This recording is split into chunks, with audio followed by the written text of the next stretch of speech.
Hello, my name is Marlene Kenny. I'm a licensed independent clinical social worker and trauma therapist. For the last 10 years or so, I've been working in the field of critical incident response and disaster mental health, as well as engaging with survivors before, during, and after some type of critical incident in their lives. The training today, for the next 30 minutes, is going to introduce you to a practice model that will help you in your frontline work to assist people affected by Russia's war in Ukraine. I'd like to help you prepare so that you can enter into the field and create the most safety for yourselves and for the people that you are going to serve. Before you connect, however you connect, whether that's using telehealth platforms, or in person, please ask yourself the following questions. How will you maintain confidentiality? Are you going to keep notes somewhere? Are you going to share your name and your own whereabouts, or ask for the whereabouts of the person that you're serving?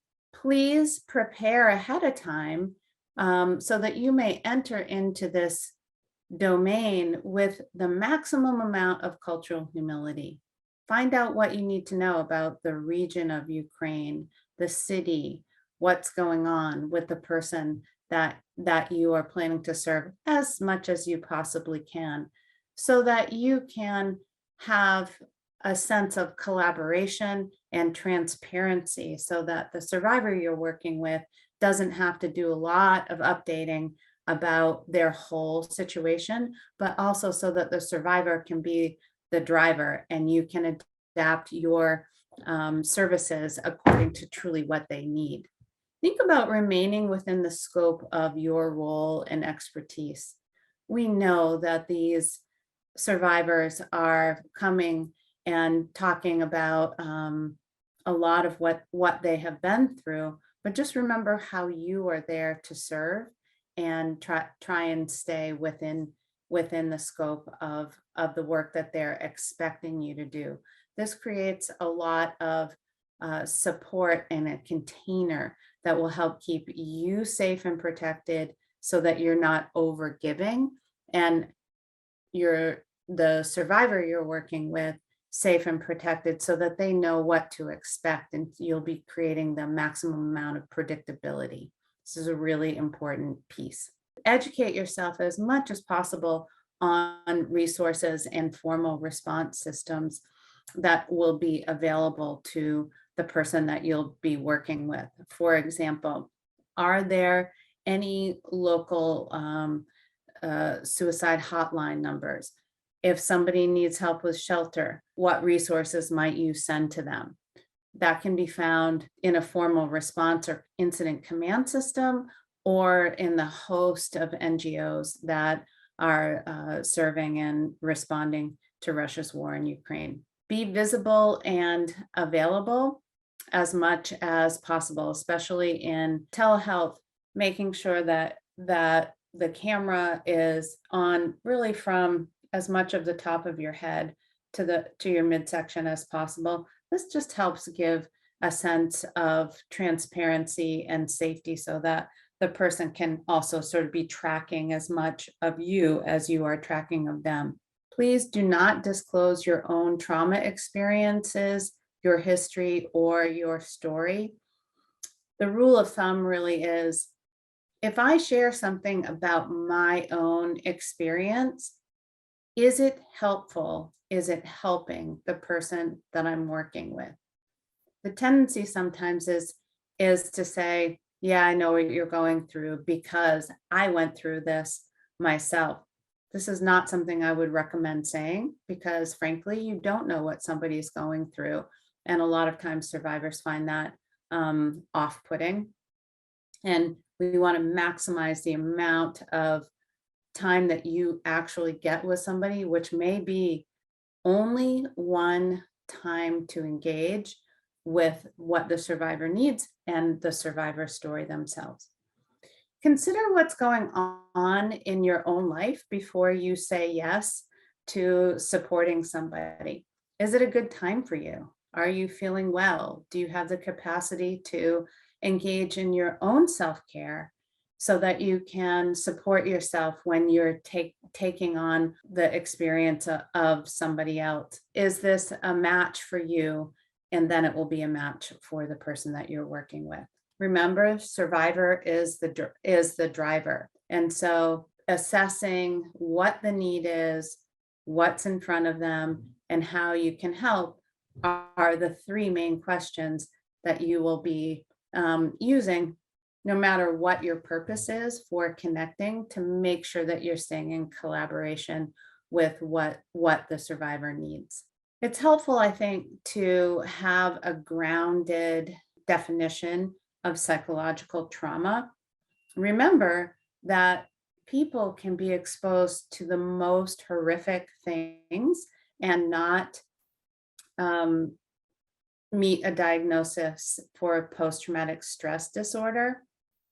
And if we can think about what the exposure of a potentially traumatizing experience like war is with a grounded definition, we can start to tailor how we engage and respond with more safety, predictability, and control. So this is a definition that I use and I like quite a lot. Psychological trauma is when overwhelming demands are placed on the physiological system that result in a profound felt sense of a loss of control, vulnerability, which is where safety comes in, and immobilization, and results in a chronic or ongoing activation of the stress response system. I think this is really important to remember, because when that stress response system is activated, it can affect a person's cognition. It's sometimes hard to focus, it's sometimes hard to plan. It can affect their emotional state. So you might have somebody that might need a little bit more stabilization and calming before you can engage with the purpose that you have agreed upon in terms of the service that you're going to be delivering.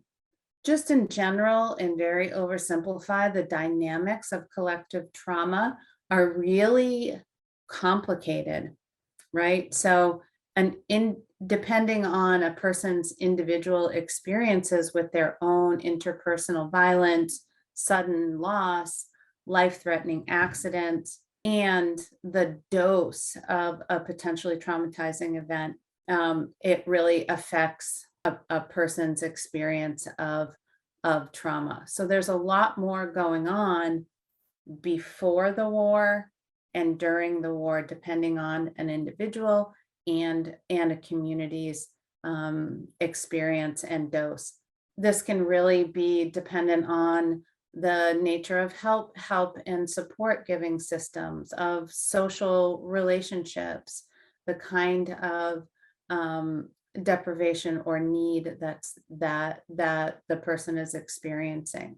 Stress reactions definitely help us survive, and as responders and helpers in this situation with Russia's war in Ukraine, we want to make sure that we're understanding what we're seeing is actually useful in terms of helping somebody survive. So we don't want to pathologize somebody who might be crying or anxious or hypervigilant, because this is the stress response system just allowing somebody to get through the day. But what helps humans thrive when there's this kind of adversity?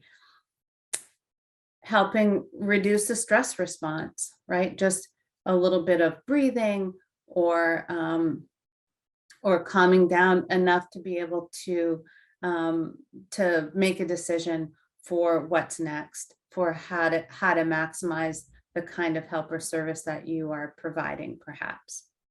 Sometimes just helping with current needs. You know, somebody who has a medical condition who needs a consult to understand what to do next because they've never seen this kind of condition before, or a psychological support or consult about insomnia or irritability, that kind of thing. But you're going to find out what the survivor needs by asking them really directly, how can I best help you today? Support and adaptive functioning really does help people become kind of unstuck. And adaptive functioning is really just how to adapt to the situation at hand, whether they're a displaced person, somebody who's in country who is trying to utilize whatever services and support is there. For sure, what we're modeling here is a strengths-based model, where the idea is that most people will find their way through, and resilience is at the core of this idea. Really, we're just trying to help reduce toxic stress by buffering with enough social support, that's us in the work that we do, to help relieve some of that toxic stress to engage the person's natural resilient system. I like to use the core guidelines in psychological first aid from the Child Traumatic Stress Network. That's where I'm a trainer and where I have done my training in these 8 core action steps. There are other kinds of psychological first aid. The World Health Organization, for example, has a wonderful program in psychological first aid as well. So I want to talk to you a little bit about some of these guidelines for delivering psychological first aid. No matter what the model is you use, it is in agreement and that all psychological first aid must have developmentally appropriate language. And please speak slowly enough so that if you're using a translator, the translator can connect, but also slowly and clearly enough, because you might have somebody whose distress is high and dysregulation is high, and the language and framework that you're using might not be familiar to them. All psychological first aid should focus on what survivors want and need and how you can help. So please focus on that as much as possible. Clarify what their goals are for your work together, even if you know what you're supposed to be doing, right? That there's some agreement that you're meeting because you have this support or service to access. Clarify that when you meet with the survivor. Think about looking and listening and rapid assessment, just to check in. How can I help you today?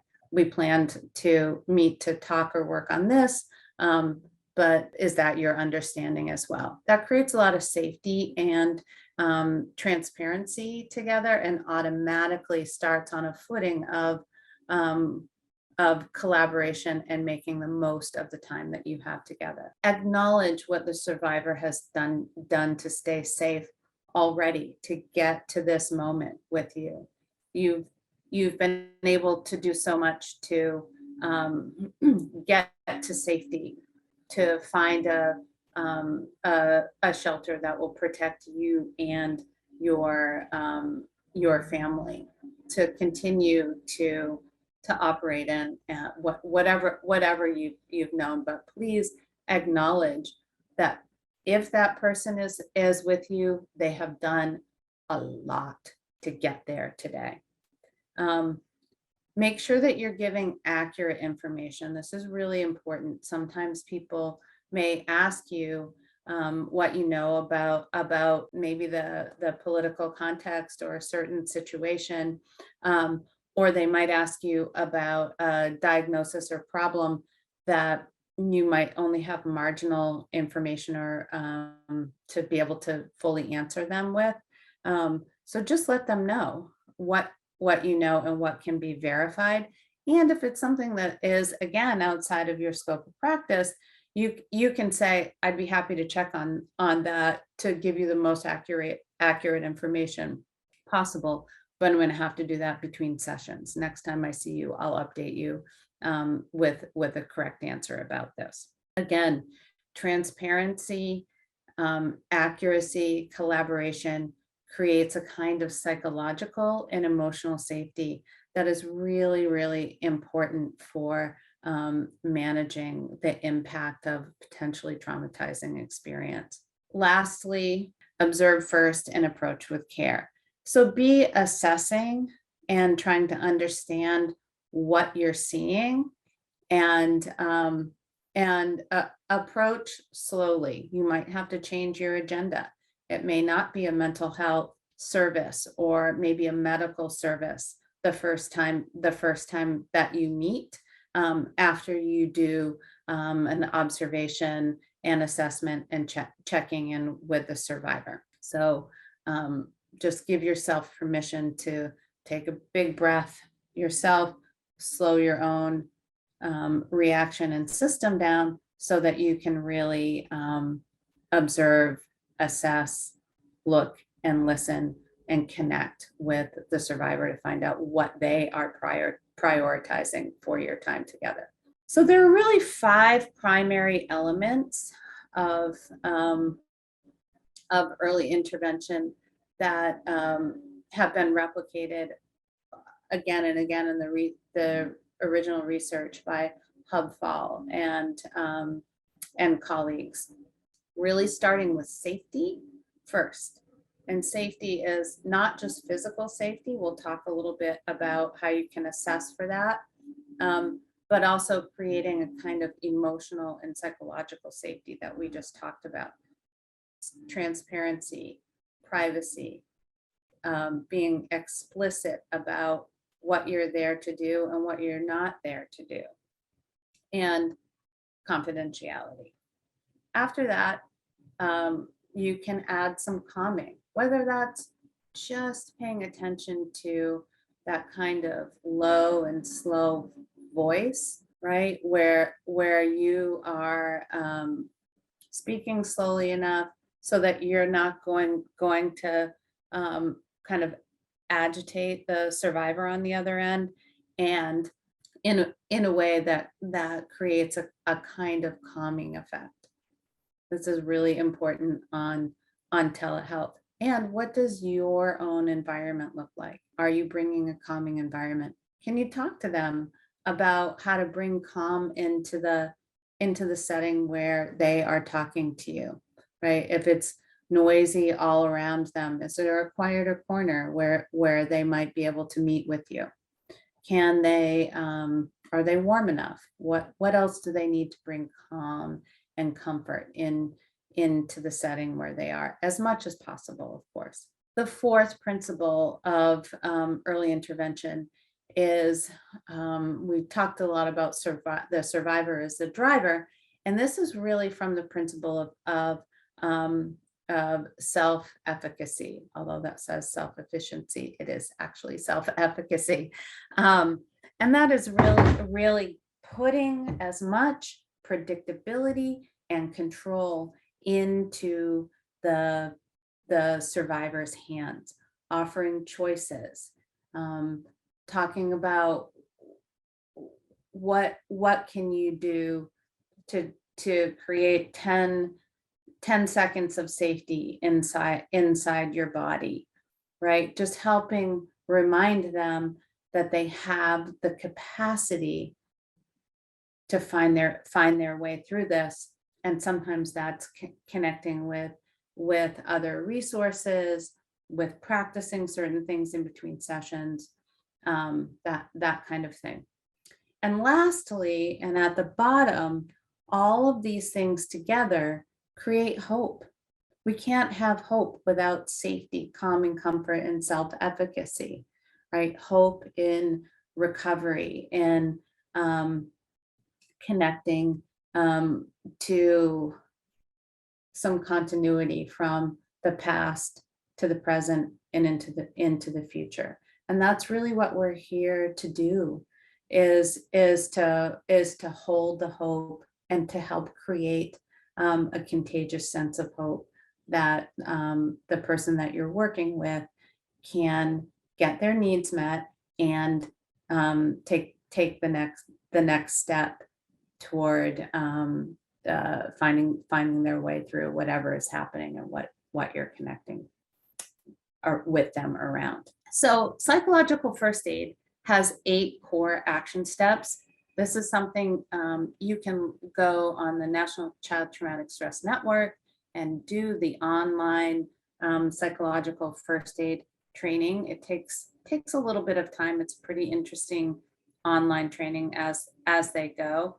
But know that there are these 8 modular core action steps that really frame what that kind of early psychotherapy oriented contact is. It's really about prioritizing practical assistance and the basic needs of the survivor in front of you. So these roughly are contact and engagement, safety and comfort, stabilization, right? Somebody might show up to a session seeming withdrawn or despondent or super activated, maybe glassy-eyed. That's a case where you'd need to engage in a little bit of stabilization before you can move into even asking the question of what can I do to help you today, right? So noticing that with somebody in terms of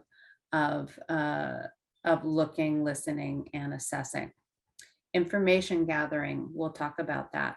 Offering practical assistance, connection with social supports, information on coping, and lastly, linkage with collaborative services. Now, these 8 core action steps, they are modular, as I said. Of course, they usually do start with contact and engagement, sort of how we approach the survivor, however we're connecting with them. And that's where we begin to prioritize what's needed and what we can do in terms of the other 7 core action steps. So I'm going to talk about just a couple of these core action steps, just as a way, again, of trying to give a framework or a practice model for how to approach creating more and more emotional and psychological safety in a situation with a survivor who may not have had much contact with somebody offering any kind of psychological services. We know that this first engagement is really important for setting the tone for what it might be like to meet with future people offering psychological, medical, social services down the road. So it's really important to be super mindful of how in the field we suggest that you kind of move into these early engagement relationships. So it's really very simple.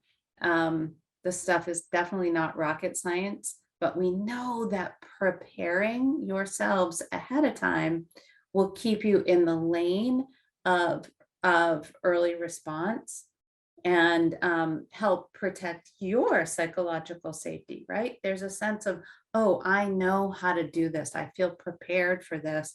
And so I'm not totally overwhelmed with trying to make it up as I go along. No, you are part of a wonderful community of doing early intervention. So the core action step number 1, contact and engagement. This is just very simple. You're going to establish a connection with survivors in a non-intrusive and compassionate manner. So think about being a compassionate presence, right? That you're there to offer and to help connect them with whatever it is they're needing. So really simply take the time to introduce yourself, even if your name is on the Zoom tile and the Zoom screen. There's nothing more beautiful than hearing somebody say their own name and inviting your person to also say their own name so that you can start to hear how they pronounce it, Maybe there's a nickname that they might prefer that you use. Describe your role, what it is you're there to do to help them with, right? To help create this container of your scope of service.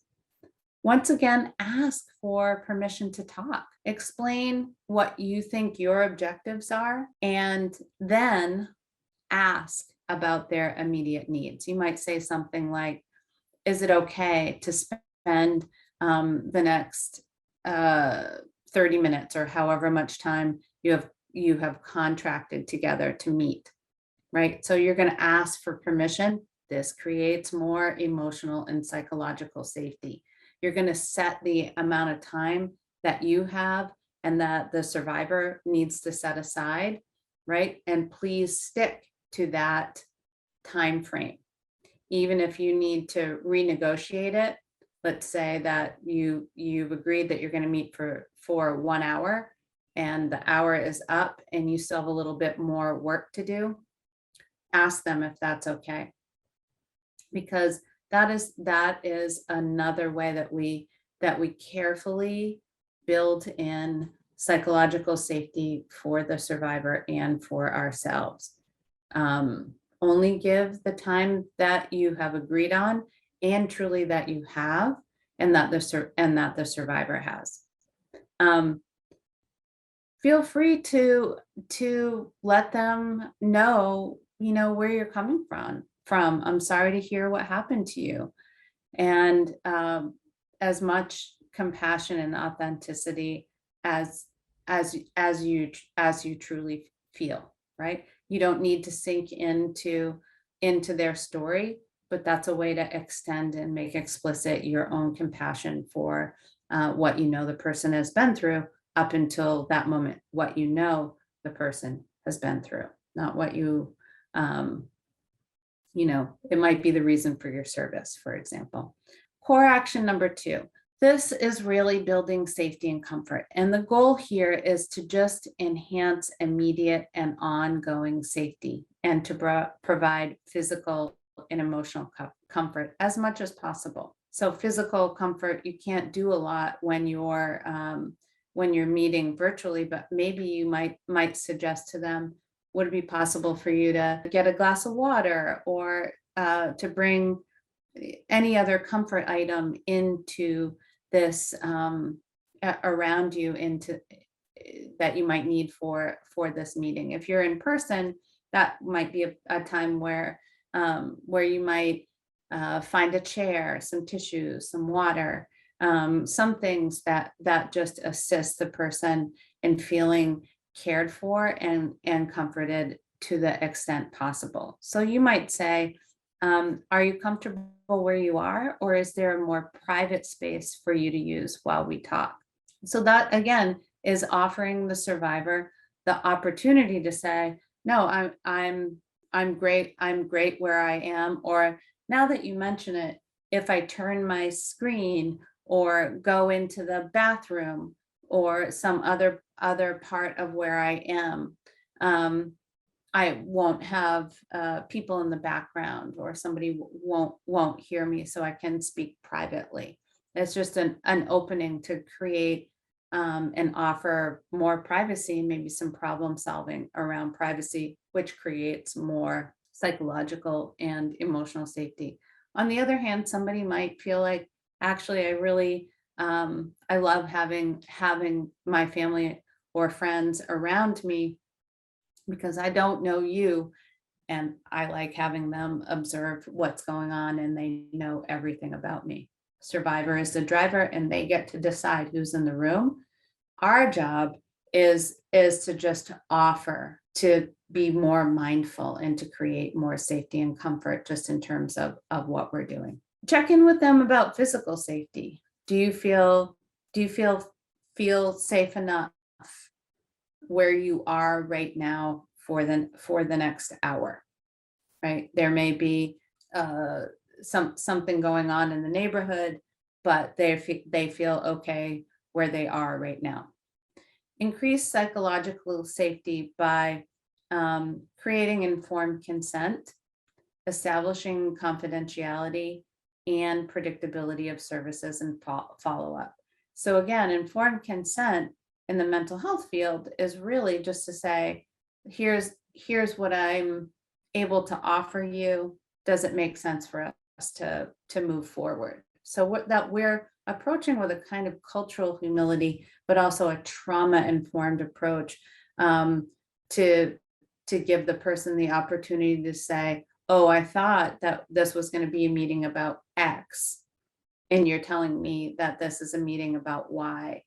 I'm not so interested in Y, or and I actually need help with X, or this is a great time for me to be doing this. Informed consent creates a sense of emotional and psychological safety. Please do not press for details about the traumatic experience beyond what you need to know in order to deliver the service.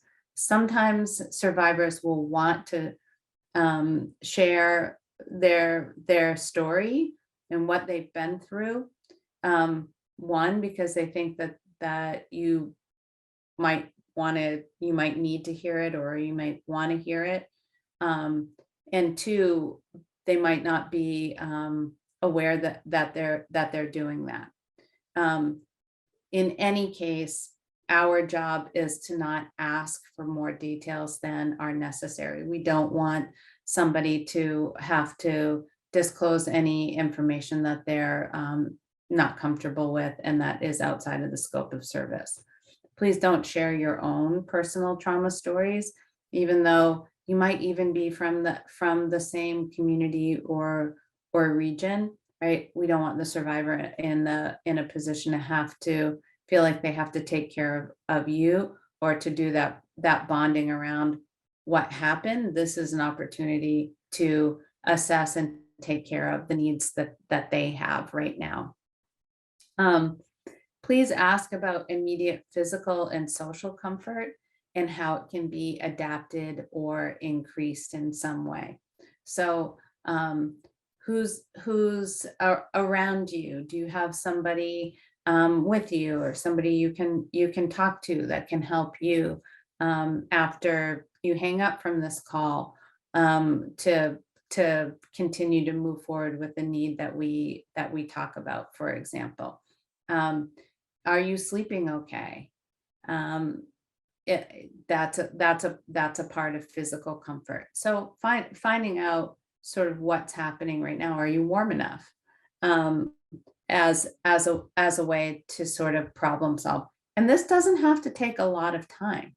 This is just sort of part of your checking in and assessment to create enough safety to be able to move forward with what you're there to do and the next steps. So we're bumping down to core action step number 4, information gathering, because I think that this is just something to think about in terms of how you identify immediate needs and concerns and gather information so that you can tailor any other psychological first aid interventions or whatever it is you're there to do as part of your job or in the scope of your service. So it's definitely used to determine a need for immediate referral, need for additional or ancillary services, and which components of psychological first aid are helpful. This is very simple. You're just going to say, what do you need most right now? Or how can I help you with a medical or psychological concern that's bothering you most right now? Again, it's information gathering. The person might say, I'm pretty sure I have a fracture. I'm not sure where to go. Or they might say, I haven't been able to sleep. Can you help me with that? Right. So helping them understand what's bothering them. Do they have a prominent thought about what's happening? One question that I sometimes will ask in information gathering is, I might say, if there's a part of what's happening right now that you could erase, what part would that be? Oh, that would be that I just have a splitting headache and I can't get get my mind to stop racing with this one thought that things are never going to change. Okay, so then you have a sense of maybe that's some information on coping, or some other approach that you need to make sure you're setting them up with, whether that's part of your work or not, as in you're there for some other reason. You want to make sure that you're aware of that. Introduction to psychological first aid is complete as far as I'm concerned without a conversation, however briefly, on responder compassion care. This is really important because when we are working outside of our window of tolerance, it is hard for us to co-regulate, which is to say, to be with a survivor in a way that prioritizes their distress and starts to calm and comfort their distress. So our self-care, our compassionate self-care, really matters in this work. So before you log on, take some time to breathe and get yourself grounded. While you're in the conversation, can you notice that your own heart is racing, that you might be sweating? And then afterwards, making time to move your body or call a friend or a supervisor to get the kind of support that you need, so that you're not taking on the distress that will create conditions of vicarious trauma and burnout. Do you have a team check-in or some kind of individual support? So often volunteers will sign up with the absolute best of intentions and the biggest hearts without being fully connected into an organization that provides regular team support and follow-up, or individual support, however informal. Can you check in with a friend or a colleague and keep things confidential, but to just notice what stayed with you from that call? When I check in with colleagues after a critical incident, after a day in the field, that's usually the first question that I'll ask. What stayed with you? What are you having a tough time shaking? I almost think about it as sort of like, the tide comes in while we're doing the work, and then we step away from that interaction or a day in the field, and the tide goes back out. Kind of what's left on the beach for you to kind of collect and pick up and deal with and put back in its place. So whether that's writing in a journal, talking with a colleague, friend, or supervisor, or more of a team check-in, please make sure that you put that in place. And then I think about the 3 A's in terms of responder compassion care. Kind of awareness to what's happening and why in me. Accountable regulation, what's happening and why, could be, I have a lot of tension in my shoulders. Let me do what I can to try to relieve that tension. That's that accountable regulation. Only I can do that for myself. I have to be accountable for what turns up in this reflection and this what's happening and why. And then just taking some action on behalf of myself to be able to continue to give and to do this work in a way that is sustainable, both for me and my family and my career, and for the people that we are serving. Right? We don't want to give so much and without replenishing and nourishing ourselves, so that we can't sustainably keep connecting in ways that really, really matter to people who have been affected by Russia's war in Ukraine. For further resources, what you might want to check into, go ahead and look at the National Center for Post-Traumatic Stress Disorder. There's a lot of great resources there for assessment, for trauma checklists and information. The National Child Traumatic Stress Network is a place to go for continuing study with psychological first aid. Of course, you know, we can connect with you and provide a psychological first aid training. And then I encourage you to look at the global initiative for trauma and stress for a bigger global vision of why it matters, why what you're doing really matters, to scale up this kind of service in service to the global community. With each one of these interactions being as careful and as safe and as mindful and informed as you are right now, you are beginning to knit together an infrastructure in the world. It's that important what you're doing, and thank you for your service and for your time. So please, let's stay connected. You can email us at info@firstaidofthesoul.org. There's a fantastic website that can tell you all about what's happening at First Aid of the Soul, and then the social media platforms and connections. We really look forward to collaborating and partnering with you as time goes on and you continue to do this really important work. Thank you so much.